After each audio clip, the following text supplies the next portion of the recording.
India TV 9 news Maharashtra.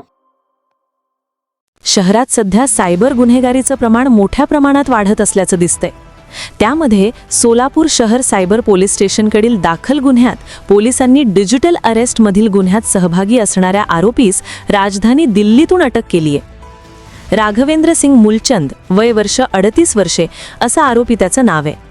त्याच्या ताब्यातून गुन्ह्यात वापरलेला मोबाईल आणि फसवणूक रकमेपैकी 9,50,000 रुपये रोख रक्कम हस्तगत करण्यात आली आहे. या गुन्ह्यात अन्य आरोपींचा सहभाग आहे किंवा कसे याचा तपास सुरू असल्याचं सांगण्यात आलंय. याबाबत मिळालेली अधिक माहिती अशी की 28 जुलै 2025 रोजी सायंकाळी 4 वाजताचे सुमारास घरी असताना फसवणूकदाराने अनोळखी मोबाईलवरून तक्रारदार यांना संपर्क साधून मी टेलिकॉम डिपार्टमेंटमधून टेलिकॉम ऑफिसर बोलत आहे असे सांगून तुमचा मोबाईल क्रमांकाचा मिसयूज झालेला आहे. तुमच्या विरोधात मुंबईच्या कुलाबा पोलीस ठाण्यात गुन्हा दाखल आहे. गुन्ह्याचा तपास कुलाबा पोलीस स्टेशन मुंबई येथील पोलीस सब इन्स्पेक्टर विजय खन्ना हे करीत आहेत असं सांगितले. पुन्हा तक्रारदार यांना अनोळखी मोबाईल क्रमांकावरून +917028888598 यावरून कॉल करून तक्रारदार यांच्या नावे असलेले एक डुप्लिकेट आधार कार्डची फोटोकॉपी व तक्रारदार यांच्या नावे असलेले कॅनरा बँकेचे ATM कार्डची फोटोकॉपी पाठवून तुमचे हे आधार कार्ड व ATM card Colaba police station येथे दाखल असलेल्या मनी लॉन्ड्रिंग गुन्ह्यातील आरोपी नरेश गोयल याच्या घरामध्ये सापडले आहे. या गुन्ह्यात नरेश गोयल यास अटक केली असून तपासामध्ये आपल्या नावे असलेल्या कॅनरा बँक खात्यामध्ये मोठ्या प्रमाणात संशयास्पद आर्थिक उलाढाल झाली असून या प्रकरणामध्ये आपलाही सहभाग असल्याचे तपासात निष्पन्न झाले आहे असे सांगितले.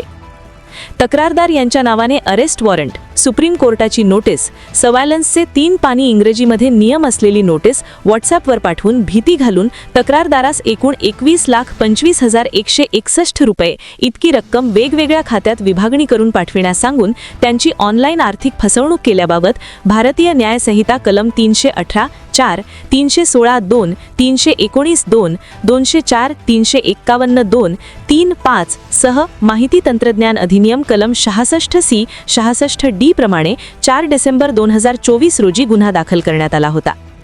हा गुन्हा दाखल झाल्यानंतर सायबर एक्सपर्ट टीमने तांत्रिक विश्लेषण व इतर पुरावे याद्वारे दिल्ली येथून आरोपी राघवेंद्र सिंग मुलचंद, राहा प्लॉट नंबर 336, ग्राउंड फ्लोर, गल्ली नंबर 2, हायटेन्शन रोड, कपासहेडा, दक्षिण पश्चिम नवी दिल्ली या 17 मार्च रोजी अटक केली. आरोपिताकडून पोलीस कोठडी दरम्यान त्याचा एक साथीदार निष्पन्न झाला असून उर्वरित साथीदारांचा शोध सुरू आहे. या गुन्ह्यात अटकेतील आरोपी याच्याकडून गुन्ह्यात वापरलेला मोबाईल आणि फसवणूक रकमेपैकी 9,50,000 रुपये रोख रक्कम हस्तगत करण्यात आली आहे. हा गुन्हा उघडकीस आणलेला आहे. उर्वरित आरोपिताबाबत तपास सुरू आहे. ही कामगिरी पोलीस आयुक्त M. राजकुमार, पोलीस उपआयुक्त गुन्हे विशा श्रीमती डॉक्टर अश्विनी पाटील, सहाय्यक पोलीस आयुक्त गुन्हे राजन माने यांच्या मार्गदर्शनाखाली वरिष्ठ पोलीस निरीक्षक श्रीशैल गजा यांच्यासोबत पोलीस उपनिरीक्षक नागेश इंगळे, पोसाई प्रवीण भोपळे, पोहेक 1381 गंगावणे, पोहेक 1348 कृष्णात जाधव, पोहेक 201 मच्छिंद्र राठोड, पोक 665 रतिकांत राजमाने यांनी पार पाडली.